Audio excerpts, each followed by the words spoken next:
اس کرسی کے لیے آپ کو تیار کر رہا ہوں کیونکہ اب میں دیکھ رہا ہوں ٹیلنٹ کے یو کین لائف مینجمنٹ میں ڈالے، اور چونکہ ان دنوں میں ایک ٹرائی کر چکا تھا، ایک سلسلہ شروع کیا تھا اور اس میں ہم نے انوائرمنٹ، کلائمیٹ چینج، میں اس ترنگزی میں پیدا ہوا، وہیں پڑھا لکھا، میٹرک وہاں سے کی اپنے گاؤں۔ بسم اللہ الرحمن الرحیم۔ ویورز، ہم نے ایک سلسلہ شروع کیا تھا اور اس میں ہم نے environment, climate change, conservation, natural resource management پہ جو پائنیئرز ہیں اس ملک کے یا جس کو ہم فرسٹ جنریشن کرتے ہیں ان سے آپ کی ملاقات کرانی تھی، ان کی ذاتی زندگی، ان کی اچیومنٹ اور ان کی آپ کے لیے میسیجز۔ اور بہت خوش قسمتی کی بات ہے کہ آج ہمارے ہاتھ جو شخص آیا ہے جناب عاشق احمد خان صاحب، WWF پاکستان کو اس نے سرو کیا، باقی تو ظاہر ارلی PFI میں بھی سرو کیا، لیکن WWF پاکستان اور عاشق احمد خان ایک سینونیم بن گئے۔ کوئی WWF کا نام نہیں جانتا تھا، لیکن عاشق احمد خان صاحب کی وجہ سے WWF کا ایک نام ہو گیا پاکستان میں۔ تو مختصر تعارف سے زیادہ تو اس کی ضرورت نہیں ہے، ہر کوئی اس کو جانتا ہے، لیکن آئیے آپ سے ملواتے ہیں۔ سر ویلکم، بہت بہت شکریہ آپ کا ٹائم دینے کا، وی نو آپ بہت بزی ہے۔ تھینک یو سو مچ، اچھا ہوا آپ کو دیکھا بہت عرصے کے بعد۔ ہاں، تو سر تھوڑا ہمارا طریقہ کار یہ ہے کہ تھوڑا ویور سے آپ کا ایک ذاتی تعارف بھی کراتے ہیں کہ آپ کہاں سے بلانگ کرتے ہیں اور ارلی اسکولنگ وغیرہ آپ کی کہاں ہوئی سر؟ میں بیسیکلی پینڈو ہوں، جسے کہتے ہیں نا پینڈو، سر دیہاتی آدمی۔ سر تو ترنگزئی ایک گاؤں ہے چرسدہ میں، اچھا ترنگزئی، اور میں اس ترنگزئی میں پیدا ہوا، وہیں پڑھا لکھا، میٹرک وہاں سے کی اپنے گاؤں ہی سے۔ اچھا، اور مجھے ابھی تک فخر ہے کہ میں اس گاؤں میں پیدا ہوا اور اسی میں پڑھا بھی ہوں۔ اس زمانے کے جو اردو اسکول تھے ہمارے، تو اس وقت اتنے زیادہ یہ نہیں تھے، یہ دوسرے انگلش بالکل نہیں تھی، انگلش میڈیم چھٹی کلاس سے ABC شروع کراتے تھے۔ ایگزیکٹلی، لیکن میں اب بھی مجھے یاد آتا ہے بشیر خان کے جو مزے ہم نے اس اردو اسکول میں کیے نا، لوگ ایچیسن میں اور ادھر ادھر نہیں کر سکتے۔ میں 7ویں میں تھا جب ہم نے KP کے اندر جتنی بھی پاور اسٹیشن ہے یہ سب دیکھے تھے، کاغذ کے جتنے کارخانے تھے وہ ہم نے دیکھے تھے۔ اس وقت ہمارے ہاں کارخانے بھی بہت تھے، بالکل تھے، بالکل آپ کے چرسدہ اور اس بیلٹ میں تو بہت زیادہ جو ہے نا۔ ایگزیکٹلی۔ اور پھر اس کی بات یہ تھی کہ وہاں کے جو بھی مطلب ہے کہ مینیجرز ٹائپ لوگ ہوتے تھے نا اس میں، وہ ہمیں بریفنگ دیتے تھے جس کا پتہ نہیں چلتا تھا کہ کیا بول رہے ہیں نا۔ اب چینی کے کارخانے میں گئے تو ہماری نظر چینی کے اوپر تھی کہ یہ پروسیس کے اوپر، تو ظاہر ہے پروسیس نہیں آتا تھا۔ لیکن کہنے کا مطلب یہ ہے کہ اس وقت اساتذہ کے پاس بھی وقت تھا اور حکومت کے پاس بھی اتنی فنڈنگ تھی کہ ہم یہ سارے علاقے میں گھوم پھر گئے تھے۔ سر کون سا ایئر تھا آپ کے میٹرک وغیرہ کا؟ میٹرک میں نے 61 میں کیا تھا۔ 61 میں کیا تھا؟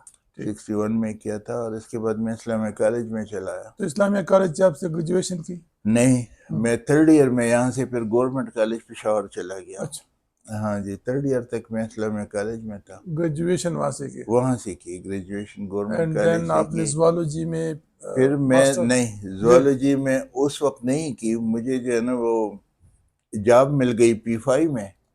اچھا، BC پر، اور وہیں آ کر میں نے جوائن کی۔ PFI آپ نے کس سال جوائن کی؟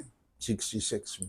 66 اور اس کے بعد سر جب PFI ارلی ڈیز تھے میرے خیال میں اس وقت، ہاں اس وقت جو ہے تو P5 کو بنی ہوئی 3 سال ہو 3 سال ہوئے، 63 کیونکہ ہم تو بہت بعد میں آئے، لیکن وہ ہسٹری دیکھتے رہتے تھے۔ بالکل بالکل سر، لیکن اس وقت P5 تو بہرحال آپ کو یاد ہوگا کہ وہ تو P5 تو بالکل سر، بہت ایک شاندار انسٹیٹیوشن تھی، اور ہر لحاظ سے مطلب ہے کہ ڈسپلن کے حوالے سے دیکھو، کام کے حوالے سے دیکھو، لوگ دیکھو، کیا کیا۔ ہاں جی، تو بہرحال یہ تھا کہ وہیں سے پھر مجھے موقع ملا to do MSc privately۔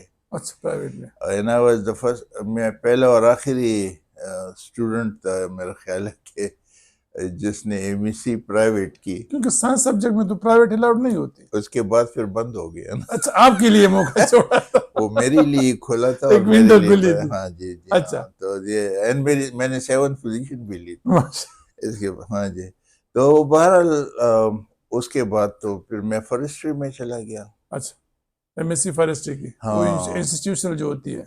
ہاں جی. وہ جو انسٹیٹیوشن خود کراتا ہے انسٹیٹیوٹ. جی ہاں جو اپنے لوگوں اس میں پہلا تھا جس کو. اس میں پہلے تھے اور زوالوجی اس میں بھی آخری تھے. بالکل اس میں آخری تھا اس میں پہلا تھا. سر اور فارسٹری کون سا کلاس تھا سر؟ سیشن 77 79. 77 79. اس زمانے میں جی ایم خٹک صاحب وغیرہ جی ہاں تھے وہی تھے اور ہمارے اقبال ڈی جی. شیخ. وہی تھے ہمارے استاد بھی وہی تھے ڈی جی بھی وہی تھے. اور مطلب ہے کہ ہاں شیخ اقبال صاحب یہ سارے اس زمانے میں پی ایف آئی کا ایک پیک تھا پبلیکیشنز کے میں نے حوالے سے. 85 میں جوائن کیا تو اس وقت بس جی ایم خٹک صاحب تو جا چکے تھے. اقبال شیخ صاحب پھر آئے اور ہاں اس وقت بھی ٹھیک تھا. ٹھیک تھا بٹ لیکن اس وقت بھی ٹھیک تھا ڈکٹوریشن ابھی آہستہ لیکن آہستہ ہاں شروع ہو رہی تھی. لیکن ہم جیسے نے اس کی آخری جھلک ایک دیکھ لی. میں اس کو ڈیکمپوزیشن کہتا ہوں. صحیح. یہ جو شروع ہو چکی تھی نا. تو فارسٹری کے بعد پھر آپ جب آپ نے ماسٹر کیا تو پھر آپ انٹامالوجی سیکشن میں آپ کی اپارٹمنٹ ہوئی. میں آیا ہی انٹامالوجی سیکشن میں تھا بی اچھا ایس اسی سی ہی کی میں. بنیاد پر. اچھا ٹھیک ہے. اور ایم ایس سی کا مجھے صرف یہ فائدہ ہوا کہ میری امیڈیٹ وہ ہو گئی پروموشن ہو گئی. ٹھیک. اور ورنہ یہ تھا کہ فیلڈ وہی تھا جس میں میں آیا تھا اور میری کولیگ سارے ماسٹر کر کے آئے تھے. I was the only B S C. G 6 لوگوں کے اس میں گروپ میں جو باقی سارے ماسٹر تھے. اور وہ اس لیے مجھے منع کر رہے تھے کہ جب میں چھوڑنے لگا کہ میں نے ایم ایس سی کرنی ہے تو کہہ رہے تھے ہمیں ایم ایس سی کے بعد یہ جاب ملی ہے اب بی سی کے بعد آئے اب 2 سال لگائیں گے آئیں گے یہ جاب نہیں ہوگی. So that's how. And then you switch towards the wildlife specialist. ہاں اس کے بعد جو ہے نا as a wildlife management specialist میری اپوائنٹمنٹ ہوئی. This was in 79. جو ہی میں نے ماسٹر اس کے فارسٹری کی تو خٹک صاحب کا ذرا پہلے سے ارادہ تھا کہ مجھے اس میں وائلڈ لائف مینجمنٹ میں ڈالے. اور چونکہ ان دنوں میں ایک ٹرائی کر چکا تھا ایک اپلیکیشن کی حد تک کہ ڈیفو وائلڈ لائف کی پوزیشن تھی تو میں نے اپلائی کی. اب وہ خٹک صاحب کو اچھا نہیں لگا. وہ حالانکہ نیا تھا اس وقت لیکن اس کا خیال تھا کہ شاید میں زیادہ اچھا ہوں پی ایف آئی کے لیے. تو وہ اس نے مجھے کہا کہ بہتر یہی ہوگا کہ آپ اگر یہاں کنٹینیو کریں تو کیا برا ہے. تو خیر اس کے کہنے پر میں نے کنٹینیو تو کیا لیکن پھر وہ پوزیشن جو ہے وہ 18 میں ایڈورٹائز ہو گئی. اور اس وقت فقیر محمد خان تھا. وہ چاہتا تھا کہ میں آ جاؤں کے پی اس میں اس وقت کے فرنٹیئر فارسٹ ڈپارٹمنٹ میں.